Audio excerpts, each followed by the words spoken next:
You're listening to a Countout Podcast.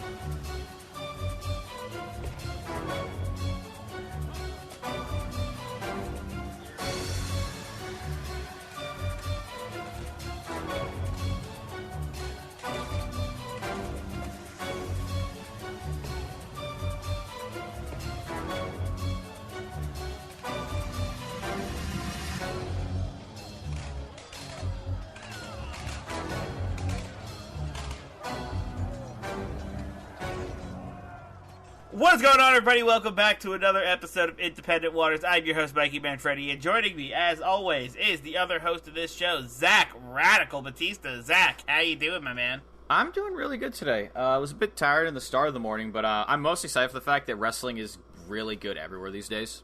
Wrestling is good again. It is not again. It was I guess always wrestling is good. Yeah, but the two major U.S. companies are both really good right now. Yeah, WWE is making a fun comeback, eh? Raw was great. Raw was actually fantastic. If you haven't watched it, go out of your way to watch it, specifically Kevin Owens and Drew McIntyre's segment. Fantastic work. Great job. New Direction's amazing right now as far as I'm concerned, but we'll see if it stays like that. It's amazing what could happen. You just let the wrestlers be the wrestlers, isn't it? There's a lot of things that could have changed Isn't it WWE wild? earlier that could have avoided this. But, anyhow, outside of you that... let people do what they're good at? Isn't it crazy? Yeah, I know. But, yeah. Since this is an Independent Wrestling Progress podcast, I won't go too on to it. But, yeah, no. WWE is really good right now. If you're like Mikey and you boycotted it like the plague before Vince retired, I'd give it another shot. I recommend it. If you don't like it still, cool. There's literally, to quote Mikey, a gigantic sea of independent wrestling out there. So never... Wait, no, we're not done yet. Yeah, wait a second. Hold on. Roll that back. Wait, we're not done yet. Anyway...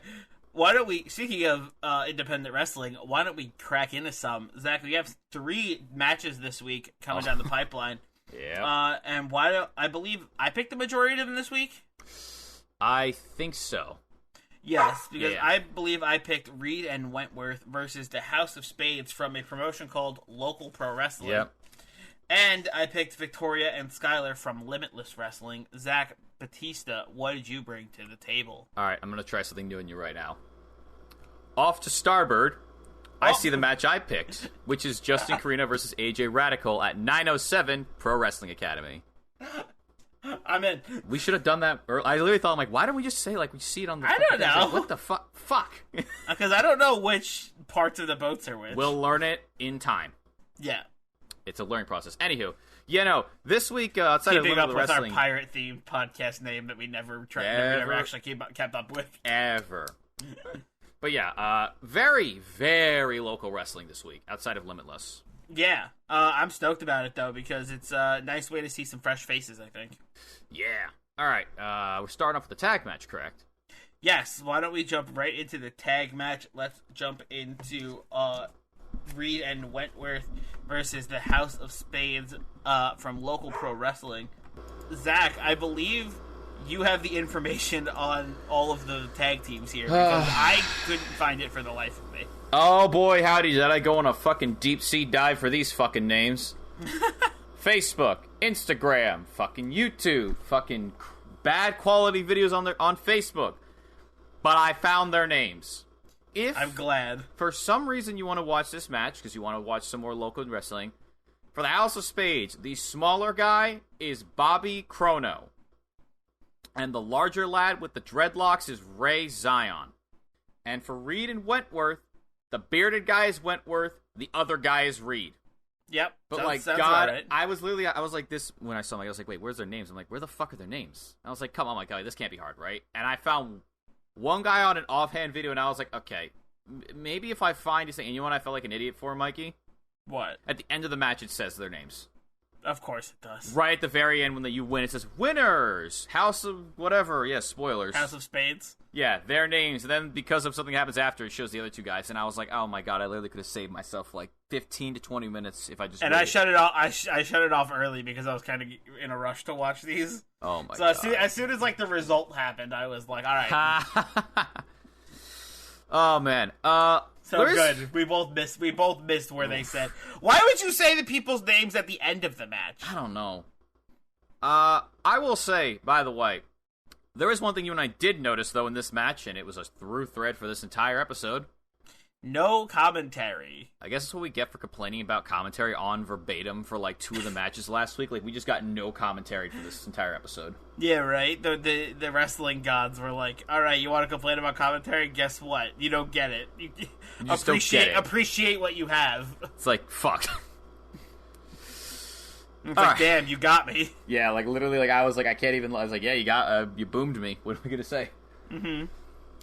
Anyway, let's get into the match. A point of note at the start of this match, with their entrances, is that you can kind of tell that Reed and Wentworth are kind of on the same page. Not really. Like, Reed wants to do his symbol for, like, when they're taunting to the crowd, and Wentworth wants to do his, and, like, they're kind of arguing about it, but they get over it. While Zion and Corrino are like, yeah, we're a team. We are a team. Solidarity. Great. So, out the gate, starting off, we got Corrino and Wentworth. So Corrino is the one in the white tights. Yes. For anybody who does watch this match, Corrino is the one in the white tights, and Zion would be the one in the black shirt with like the gold spade on it, right? Yes. Okay, cool. So, the moment they lock up, it's very evident to me that Corrino is a better wrestler than Wentworth. Mm-hmm. Because he just kind of stuck him in a side headlock and he just didn't get out of it. I really wanted to like focus on this match, but every time Wentworth is in the ring, the only thing that was in my head was J.G. Wentworth. Oh my god. 877 cash now. It's just stuck in my head, and I feel so bad for it. Don't worry, I got you, Mikey. So, even when Wentworth actually counters with the wrist lock, Corrino just does like that cool lucha style, like flip out of it. That was cool. And it was hilarious because Wentworth was like, what the hell just happened? What do you mean? Yeah, Corrino was like, why the hell Corrino was escaping the hold. Yeah. Wentworth was like, why the hell can't I keep a hold in? So, Corrino then goes and he like locks back up with Corrino, he rakes him across his back, but it just motivates Corrino more, and he shoves him into the corner, and Zion tags himself in. Zion rakes his nails across across Wentworth's back. Yeah, that was a weird double team for like the face team, I guess. Yeah, then they went up to the top rope with Corrino, and he did the same thing, but he did the raking the nails off the top rope, which in hindsight, yes, for a face team is a bit odd, but you know, I'll go with it. Mm-hmm. So Zion then power slams Wentworth, then he slams one motherfucker with another motherfucker, hitting Corrino onto him. Then Reed finally gets into the ring to help his partner, and he just gets power slammed right onto Wentworth. It's literally like I hit a motherfucker with another motherfucker back to back. Yeah, exactly. What's better offense than that? And because my wordplay is on point this episode, this is the straw that broke Wentworth's chest, because he walks over to Reed holding it, and he tags him in when he's not looking. He's like, you get in there and deal with it. It's your problem now, not mine. And as they're arguing about this, Reed has not paid attention to the other team because Zion tagged Corrino in. Yep. When they go for a double team here, as Corrino is running the ropes, Wentworth yanks him out of the ring and throws him into the ring post. Zion then turns around and sees his boy getting beaten up, so he bends over the top rope to kind of try to grab at him. Wentworth then grabs his head, so now he's kind of stuck half leaning over, and Reed goes behind him and dumps, I believe, Reed. Oh, now I remember this now, yeah. So Reed jumps over his back and hangs his neck over the top rope, basically. Yep. It's cool. It was like a reverse sling blade over the top rope. Yeah, it was like a hot shot or something. I very much liked it. It's a new take on a move. Yeah. And then and of course, because now that so then before throwing Corrino into the ring, of course, sorry, these names have fucked me up this episode so bad. No, you're fine. Wentworth throws Zion headfirst into the ring post, to get rid of the big man, focus on the smaller guy. Oh, yeah. Always a good strat in these kinds of matches. And this is the part where Reed and Wentworth, 877 cash now, are in control of this match. Reed and Wentworth. Oh, my God. So, Quickly in the ring, Reed viciously throws the Corrino to turnbuckles, like he just kind of bounces off of them. And Corrino does briefly stop him and goes to the corner and goes to tags on in, and he's not there. And it's kind of funny because you can hear Reed and Wentworth going like, "Oh, where's your partner? Oh, he's not there, dumbass." Oh, that sucks. Yeah, just being general nuisances. Yeah. And he ends up getting flapjacked chest first onto the top rope for that. Oh, so brutal. Reed then tags Wentworth in Wentworth, who goes for a huge chop and then does like the fake out where he slaps. He kind of just slaps Corrino in the tit. I'm not gonna lie. And I was like, okay, brutal offense, really. Yeah. And then he like, as Corrino's like leaning over the middle rope, he's like 619. He runs over to do the 619, stops short, kicks the middle rope into his throat. That was pretty funny though. It's at this point that It's at this point that Zion's now back on the apron. Reed sees this, runs over, yanks him off, stops Corrino from tagging himself in. They continue their double team here. A suplex and a throat thrust combination, after which Reed is tagged in. He then knee drops Corrino across the face, tries to keep hitting him over and over again, gets like 5 2 counts. He gets so mad, he throws a Corrino tantrum. just would not stay down. Would not. Throws a tantrum. Slam, slam, slam, slam. No! It shouldn't be 2. It should be 3. Starts yelling at the ref, takes way too long to yell at the ref. Finally, Corrino tags Zion in. He wipes out Wentworth, who's now been tagged in, with running strikes and an awesome-looking, like, Bronco Buster cannonball in the corner. That cannonball was sick. He got, like, way more height than I expected and just kind of, like, landed on him. It was nice. Now that they're feeling themselves, Zion and Corrino basically double-team Wentworth with an atomic drop combination, Shining Wizard combo. Except Reed doesn't want to lose this, so he basically runs into the ring, drags Wentworth back. That's a fucking name that's confused, that's garbled in my mouth. Tags himself in. Corrino doesn't see this, though. So, he gets punched in the side of the face when he goes towards the corner. What a interesting move. Just a decked whap. Yeah. Then he gets dropped with, like, a variation of, like, a boss man slam, except instead of slamming him, like, on his back, he drops him on his face. Yep. Chest first, I guess is a better way of putting it. And if you're wondering where Zion is during all this, he did try to stop all this happening from Corrino, but he got dropped with a cutter from Wentworth. Yep. And then, they, in a shocking turn of events, where it looks like Reed's gonna win the match off of this, Wentworth breaks up the pin. On his own partner. Shocker. The team that was literal shocker. I was like, oh, damn, okay. And before he can even react to this, Wentworth puts him on his shoulders in a fireman's carry and hits him like a fireman's carry flapjack. Drags Corrino's body onto Reed's. House of Spades get the win. You don't know this, Mikey, I think. Did you watch the thing happen after the match? No. Okay. The gist of this, why this happened, and this would have helped if you and I had watched this other matches. Gist of it is, Reed kept leaving Wentworth high and dry in a lot of their matches, and this just pissed him off over and over again. And this match is like his boiling point, where, like, I guess in the middle of the match when Reed just refused to help him for, like, the first half of this match and he was getting his shit kicked in, he was like, alright, that's it. I'm done. I'm better than you. I'm over it, yeah. He bragged about how he was on, like, Netflix, and he actually was on a Netflix show, funnily enough. Yeah, but a lot of Netflix shows are bad. So then Reed gets the mic. I think he calls, like, Wentworth, like, a doo-doo head or something like that, which I assume he got called in the previous show. Classic. And he was like, no, I'm not that. And he says, I'm going to beat your ass, and they have now a street fight next match. Oh. Yeah. Nice little setup. Yeah. I thought this match was pretty good. I agree. It was fine. There were, like, 2-3-ish spots here in there that I thought looked, like, particularly good, but the rest of the match was fine. Yeah, it was all right. It wasn't super exciting. I'm not gonna lie. It was like very, the ending was kind of a twist, but it's like, I guess I wasn't attached to anybody enough in this match to be like super like jaw dropped by it. Yeah, that's the problem with coming to a story at like a fucking twist in the middle of it. To just watching matches randomly, yeah. Yeah, but I thought this match was fine. There was no particularly bad botches here. The pacing was pretty good. I give this match a meh. I agree. That sounds about right to me. Nothing bad at all. Nope.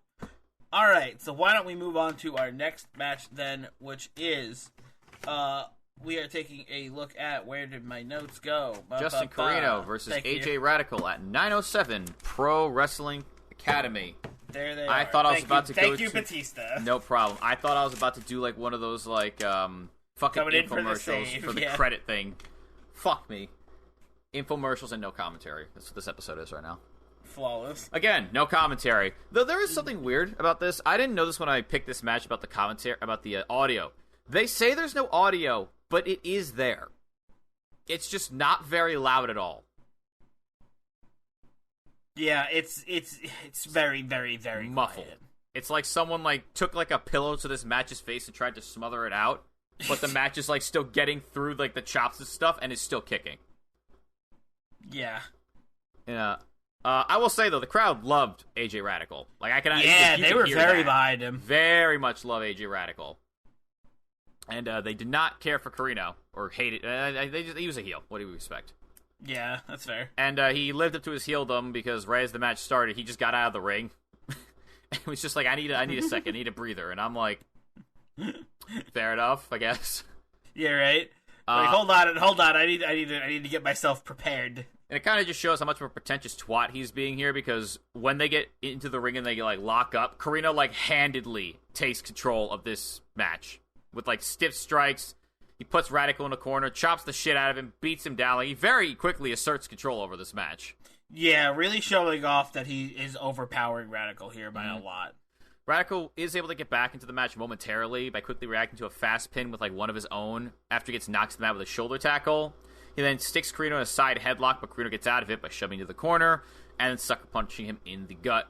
And valiantly, Radical with the crowd behind him does actually counter this by hitting Corrino with a running splash in the corner, followed by a jumping clothesline and a knee drop to the face. He then knocks Corrino off his feet with a spinning back elbow before toppling him out of the ring with a clothesline. If I recall correctly, the running spinning back elbow actually looked quite good. Yeah, it looked pretty decent. Good amount of height on it and momentum. So Corrino is now stumbling around on the outside because he has no idea where the fuck he is. And Radical takes him down a notch further by getting with an axe handle off the apron. I'm going to say this right now. That was a nice little axe handle. It was a nice axe handle. I don't love the axe handle.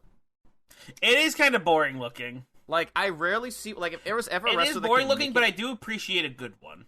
True. Like, it's rare when you get, like, one that really, like, is like, oh, shit, that was good. But, like, when you get it, it's nice. But, like, when it's not done well, it's like, oh, you dropped your fist onto his shoulder. Yeah, like, I feel like we've gotten so accustomed to, like, the crazy bananas that's actually wrestling. True. Yeah. That it's like you just jumping off the top rope and being like, is like, oh, great. Like, cool. Nice. It feels like baby's first wrestling move, right? Yeah.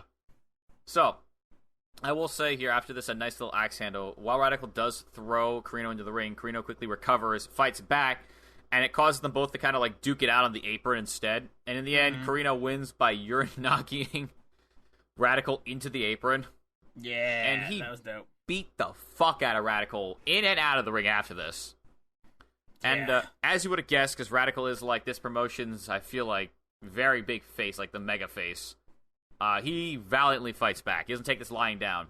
He gets a good shot in several times and nearly rolls Corrino up a lot of the time, but like most of them are shot down, basically. Like, Corrino, like, instantly counters or hits him back when Corrino's basically gets too comfortable because he's like, oh, yeah, I got control of this match. This dude's fucking easy. Yeah. And, see, Corrino by this point had hit Radical with, like a backdrop suplex in the middle of this, like, long sequence of him beating him up.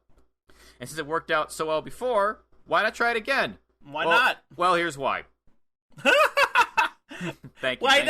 Why not, Zach? Well, here's why. I'll tell you why. Radical lands on his feet instead of on the back of his head, retreats to a corner, and when Corrino goes after him, he moves out of the way and uses that momentum to hit him with a running strike, an atomic drop, and then a neck breaker. Which was a crazy combination out of nowhere. Yeah. And then, sensing this wouldn't be enough, based on how tough Corrino's been for this whole match, he then even hits him with an elbow drop off the top rope, but it doesn't get the job done. Mm-hmm. Which he would unfortunately come to find out because Corrino, after this, kneed him in the gut and then planted him into the mat with a razor's edge powerbomb. Which looked awesome, I'm not gonna lie. Yeah, it did.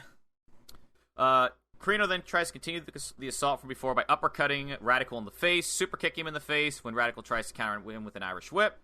With Radical now woozy, Corrino then slams the back of his head into the bottom turnbuckle with like a roll-up. and he hits him with a Michinoku driver, but it only gets a 2 count. But if you'd ask Corrino, you'd swear it was a 3 count. Swear it was up and down. He would swear up and down it was a 3 count. Because, like fucking Reed, he's yelling at the ref, and the ref's like, it was 2. He's like, it was 3. It's almost like it's not a good idea to argue with the referees. Yeah, Come on. And to prove Mikey's point any further, as he's bickering with him, he doesn't see Radical just sneakily roll him up for a 2 count. You thought he was going to win, and so did I, but he didn't. Mm-hmm. And when they each get up, he slams him face first into the mat, Radical, I should say, slams Corrino face into the mat with a hammerlock flatline for the win. Yeah, I can't believe, honestly, I was shocked Radical won this match. I thought he was going to win with the roll-up. I was like, yeah, classic heel. I was like, oh, he kicked out. Ooh. Ouch. Yeah. There's no protecting your face on that one. You just got to eat that to the face. This one was pretty fast paced, but then it was a pretty good pace. This match, I think, in general, Corrino really showed off his strength. Radical was able to show off his speed really well. Mm-hmm. And I thought it was okay. I thought it was okay as well. Again, nothing crazy, though. I will say, as I expected from Corrino, this is their second match watching him, and the guy, he's got the moves in the ring. Yeah. And he knows how to work a definitely crowd has really the potential. Well. Definitely has the potential as a very good powerhouse heel. He also he works the crowd well too. I was like, oh yeah, he's really the crowd made it easy for him too. Yeah, the crowd hated him pretty hard. Props to Radical, not bad at all for a solid effort. I will give it a meh. I agree. All right, and that's our commercial. Let's go into the last match, Mikey. Yeah, the last match we are taking a look at is Victoria versus Skylar from Limitless Wrestling. Zach, what did you think about this one? I was very entertained by this match. Me as well.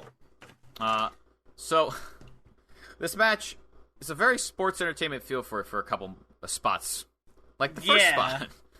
Yeah, you can tell it's the style Victoria's most used to working, right? Yeah, because right out the gate, in the middle of, I believe, before the match even starts, Jeremy Leary, the guy who comes in with Skylar, basically, cheap shots Victoria behind before the bell can even be rung, and Skylar gets a little quick beatdown until the match can finally actually get started when Jimmy leaves the ring.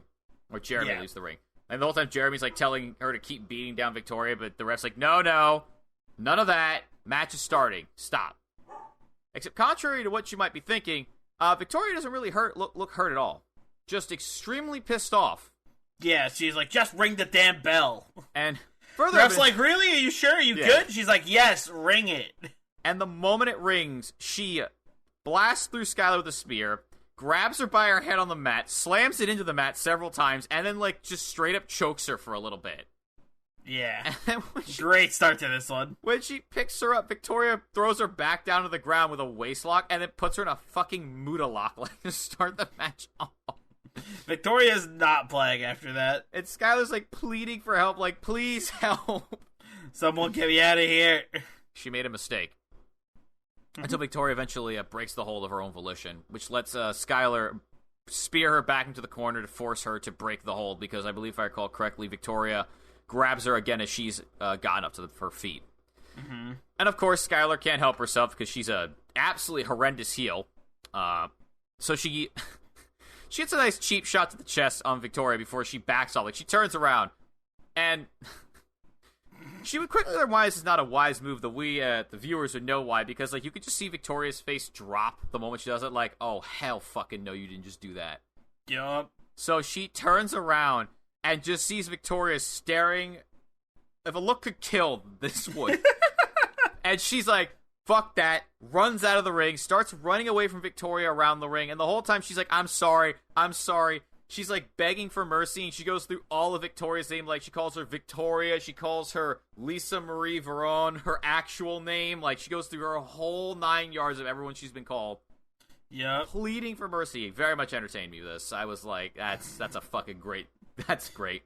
Sometimes you just gotta try them all, see which one works. Yeah. Unfortunately, this doesn't end the way we were all hoping, though, because Victoria doesn't kick Skylar's ass. It's quite the opposite.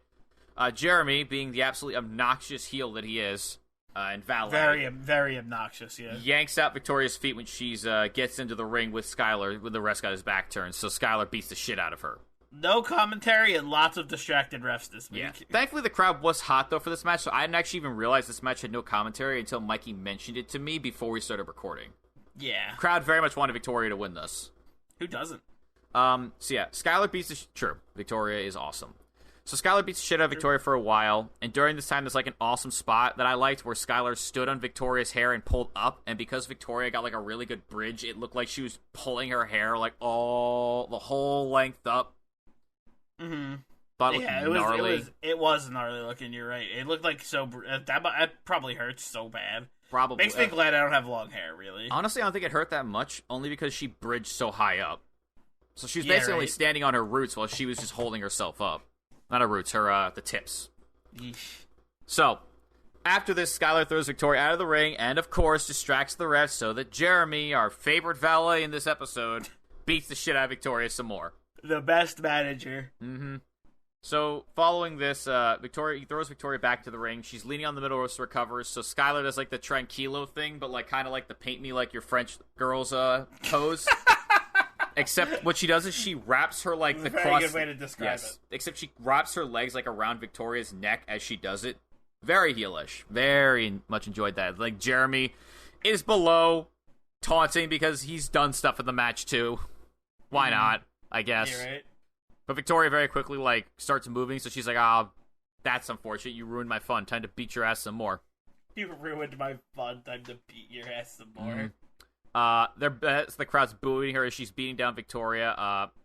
She spears her into the corner, but when she goes for it again, Victoria jumps up and over her, and then basically flips her around so that she gets her against the ropes, and she actually gets her in one of her signature tarantula submission holds, which is basically like a Boston Crab in the ropes while the opponent's like still upwards, basically. It looks like it hurts so bad, but it sucks that it can't win a match. Exactly. Unless it was like a no DQ match.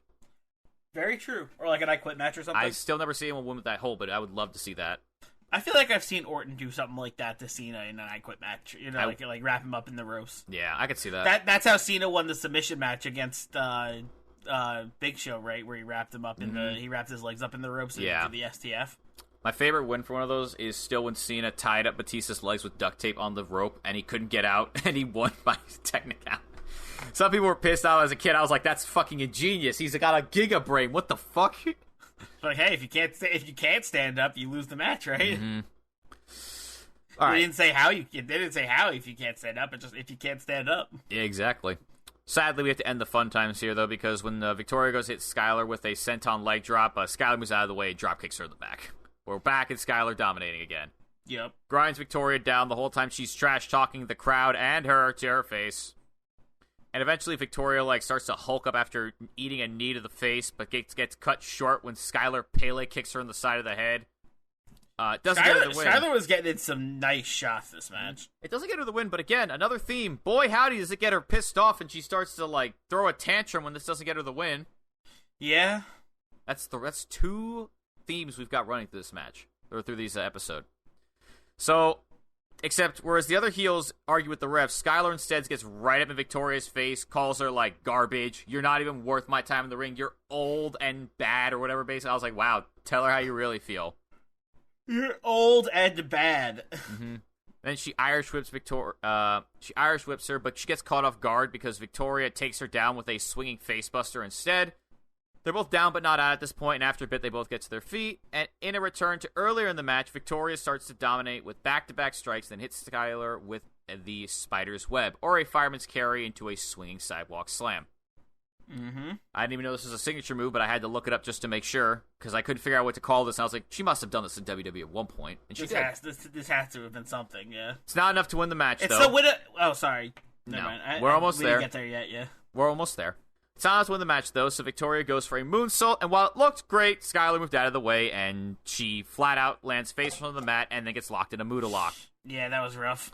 Stubbornly, Victoria claws away the bottom rope, and, like, the whole time, because Skylar's face is right next to her, she's just, like, saying, like, no, please, no, God, come on, just tap, please! And Victoria just kept saying, no, no! Grabs the rope, and she's like, God fucking damn it. So... Victoria gets to her feet, and surprisingly, she actually gets Skylar in position for the Widow's Peak, like, just out of nowhere. Mm-hmm. And, of course, Jeremy, because he's a fucking best manager in the business, baby, gets involved again. This should have been a DQ right here. I know 100%. he didn't technically touch Victoria, but still. He literally gets right in the ring. pulls Literally gets Skylar down, yeah, right? right off of Victoria's shoulders. And at this point, Victoria's me and Mike, where she's like, "Oh, get the fuck out of here!" Super kicks him in the face, and Jeremy sells it like she just knocked his lights out. Mm-hmm. Drops like a sack. He was of potatoes. out. Yeah, he was done. So the ref goes to check him. I'm like, "Ref, who gives a fuck about the manager? Fuck him. Match is over with." I should go check on this guy who's been interfering this whole time. I should have kicked out of ringside a half hour ago. I always I understand the refs want to keep the well-being of the wrestlers, but at the same time, I'm like, why would you give a fuck about the manager right now? I know you want to care for everyone in the ring, but they're not in the match. Doc Samson will get them on the outside. Or the doctor will get them.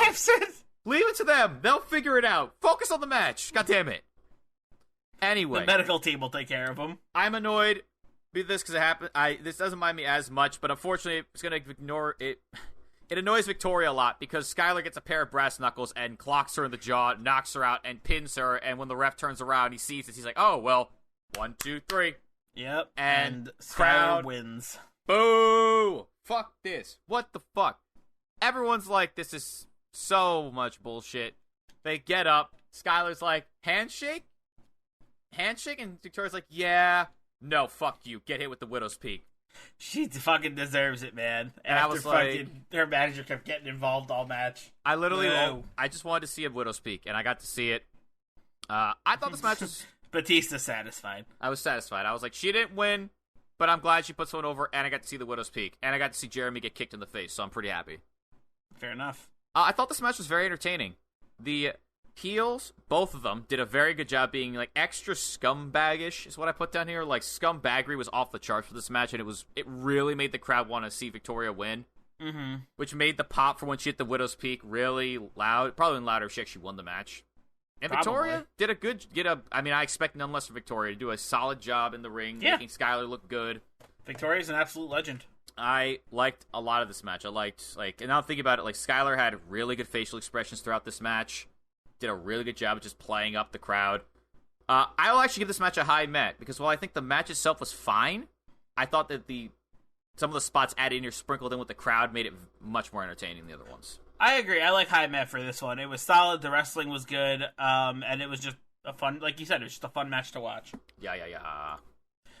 So that wraps it up for our matches this week. Why don't we give a little preview of what we got coming next week?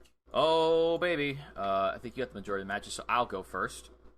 I found 2 women who I've never heard of at a promotion we've done once, which I believe it is Coastal Championship Wrestling, but I'm going to do this just in case, just to make sure. Mm-hmm. Ladies and gentlemen, for once in my life, I actually got a name right off the top of my head. Proud of you. I'm on a roll today. I have Jessie Elabon versus, I think it's Mila Moore. Mila, I can't tell. Either way. Mila Moore. I'm sorry if I fucked your name up. I will get it right for next week's recording. I promise you that. From which promotion? Coastal Championship Wrestling, CCW. Nice. And I brought to the table Stallion Rogers versus El Cobadre. Cobardre? Stallion Rogers versus El Cobarde. Oh, El Cobarde. Stallion Rogers versus El Cobarde from PWL Pro Wrestling Legacy.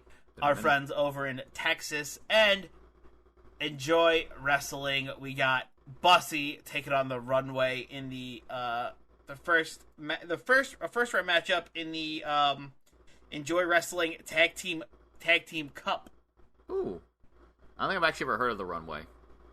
Well, I'm excited to find out this episode. I opened up my YouTube video, and if they're the guys on the screen, this is going to be a very entertaining match. I'm sure it'll be fun. That's why I picked it. I was excited for it. I am in agreement with your pick. We shall see. Yeah. All right. Well, that is everything for next week. You've heard our thoughts on our matches this week. That just leaves us with the plugs. Remember to go subscribe to the Countout Patreon.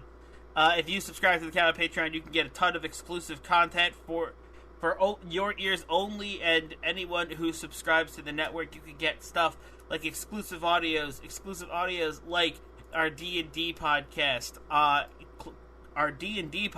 Cantrips and Clotheslines, where me, Zach, Ryan Knightsey, Ashley Rose are DM'd by Jared, and he takes us through an adventure in a D&D actual play podcast that we love. So go check that out, and so subscribe to the Patreon to get access to that. And also, if you subscribe to the Patreon, you can get access to stuff like a monthly Jackbox game night with the Countout family, and a bunch of other cool perks over there. Go check out our new TeePublic store as well. You can check out Countout's new TeePublic store, where you can buy all of our merch. If you go to teepublic.com and type in Countout Network, you can find all different types of designs, such as we have an Indy Water shirt, the Your Dose of Death shirt, How to Talk to Your Friend About Wrestling shirt, Ring Post Radio shirt, Okada Short shirt, all kinds of fun stuff over on that network, over on TeePublic. So go get your merch over there as well. And you can follow the Countout Network on Twitter at CountOutPod, or you can follow Indy Waters on Twitter at Indy Waters if you want to keep up on our thoughts on the world of wrestling and the world in general. And you can go like Countout Network on Facebook, Countout Wrestling Podcast Network, and subscribe to us on YouTube under the same name to go see some of our video content. And go leave us a 5-star review anywhere you can on any podcast platform that you can. We would really appreciate it. I believe that about does it for go join the Discord. I always forget about the Discord. Go join the Discord. The link is in the description down below this episode. So go join the Discord, be a part of the community, and hang out with us when we watch wrestling. We really appreciate you being there. Yeah. Now I think that about wraps it up for the plug. Zach, you got anything? Nope. Didn't think so. So that just leaves me with one thing left to say, and that is to remember there's a gigantic sea of independent wrestling out there. So never stop exploring.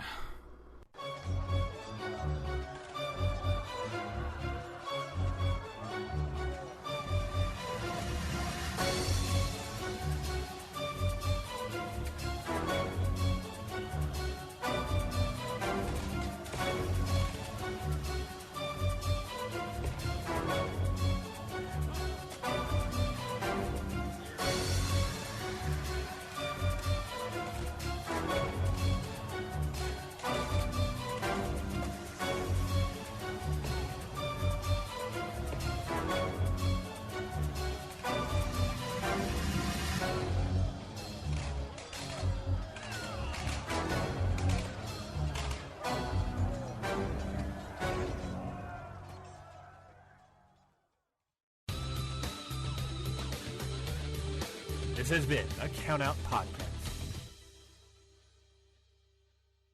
Hi guys, this is Lauren, your proud host of Your Dose of Death. Just give me a little quick tune in to make sure to listen to Your Dose of Death. Each and every single episode, I provide a different lens into the world of deathmatch, whether it be wrestlers, content creators, or anyone in between. Make sure to listen to me each and every single episode to get a different lens into the death. And please, make sure to listen to Your Dose of Death.